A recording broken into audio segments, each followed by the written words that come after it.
महाराष्ट्र के पालघर में हुई घटना की चर्चा सोशल मीडिया पर रुकने का नाम नहीं ले रही है। कई लोग सांप्रदायिकता के एंगल को इस घटना से जोड़ते हुए दिखाई दे रहे हैं, तो कुछ लोग सरकार और पुलिस को निशाना बनाते हुए दिख रहे हैं। लेकिन इस घटना के बाद महाराष्ट्र में राजनीति भी जो है वो जमकर हो रही है। इस पूरी पहलू पर हम बात करेंगे, लेकिन पहले ये समझ लेते हैं कि ये घटना कब हुई और कैसे इस घटना को अंजाम दिया गया। दरअसल ये घटना जो है वो 16 अप्रैल की रात की बताई जा रही है। सुशील गिरिजी महाराज और चिखले महाराज अपने ड्राइवर दिलेश के साथ सूरत जाने के लिए निकले थे। बताया जा रहा है कि वहां पर इनके परिचित किसी मित्र का अंत संस्कार भी इन्हें शामिल होना था। अमूमन देखा जाता है कि अगर किसी व्यक्ति को सूरत या अहमदाबाद की तरफ जाना है तो वो नेशनल हाईवे 8 का इस्तेमाल करता है, जो मुंबई से अहमदाबाद की तरफ जाता है। लेकिन लॉकडाउन होने की वजह से और जगह जगह पुलिस के चेकपोस्ट बने होने की वजह से ये लोगों ने इंटीरियर का रास्ता अपनाने का फैसला किया और यही रास्ता इन साधुओं के लिए मौत का सबब जो है वो बना है।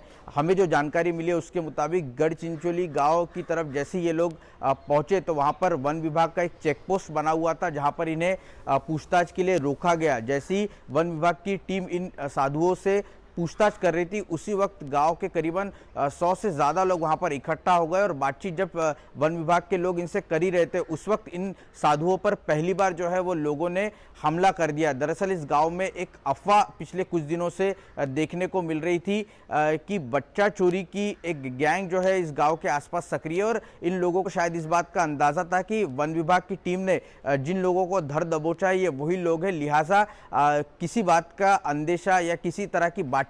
करने से पहले गांव के लोगों ने इन लोगों पर हमला बोल दिया। और जो हथियार इन लोगों के पास बताए जा रहे हैं, लाठी तो थी ही, पत्थर थे और इसके अलावा दूसरे भी कई तरह के हथियार जो है इस भीड़ के पास मौजूद थे। जैसी ये घटना हुई तुरंत पुलिस को भी इत्तला की गई, तो 4 जवान जो पासी के कासा पुलिस स्टेशन में मौजूद थे वो वहां पर घटनास्थल पर पहुंचे और भीड़ को तितर बितर जो है वो किया गया और साधुओं को अपनी कस्टडी में लिया। और साधुओं से आगे की पूछताछ के लिए जब पुलिस के जवान उनको वहां से दूसरी तरफ ले जाने की कोशिश कर रहे थे, उसी वक्त जो वीडियो जो है सोशल मीडिया पर लगातार आप देख रहे हैं वायरल हो रहा है। भीड़ ने पुलिस के सामने ही इन साधुओं को जो है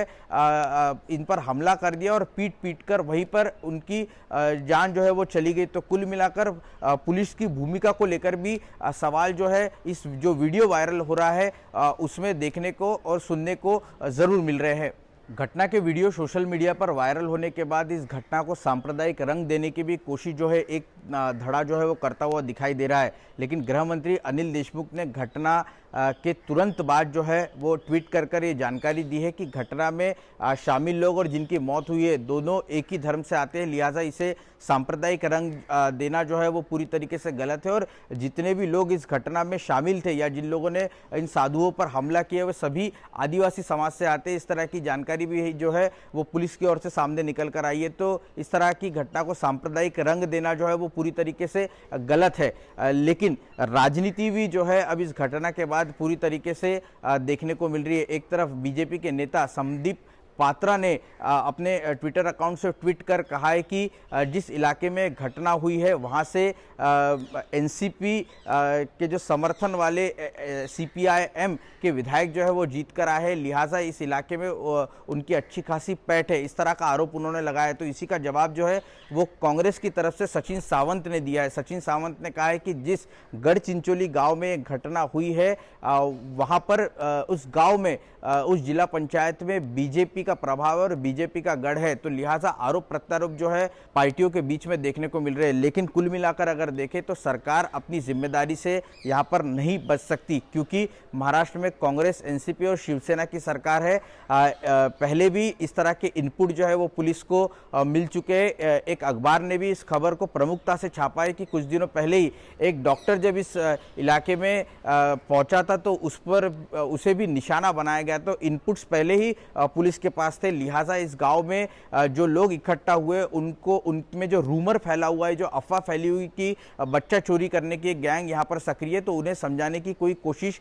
क्यों नहीं सरकार की या पुलिस की तरफ से क्यों गई, ये भी जो सवाल है पुलिस और सरकार को इसका जवाब देना होगा। कुल मिलाकर महाराष्ट्र के मुख्यमंत्री ने इस घटना के बाद सामने आते हुए ये ऐलान किया है कि इस पूरे मामले की जांच जो स्टेट सीआईडी को सौंप दी गई है और अतुल चंद्र कुलकर्णी जो बड़े सीनियर आईपीएस अफसर है वो इस पूरे मामले की जांच करेंगे। लेकिन कुल मिलाकर सरकार को इस घटना पर जो है पुख्ता रिपोर्ट जो है वो लोगों के सामने रखनी पड़ेगी, क्योंकि इस घटना को लेकर लगातार सोशल मीडिया पर या यूं कहे विपक्ष जो है वो सरकार पर हमलावर होता हुआ दिख रहा है, क्योंकि इस तरह के कानून व्यवस्था के लैप्सेस को किस तरह भी बर्दाश्त जो है महाराष्ट्र जैसे राज्य में नहीं किया जा सकता।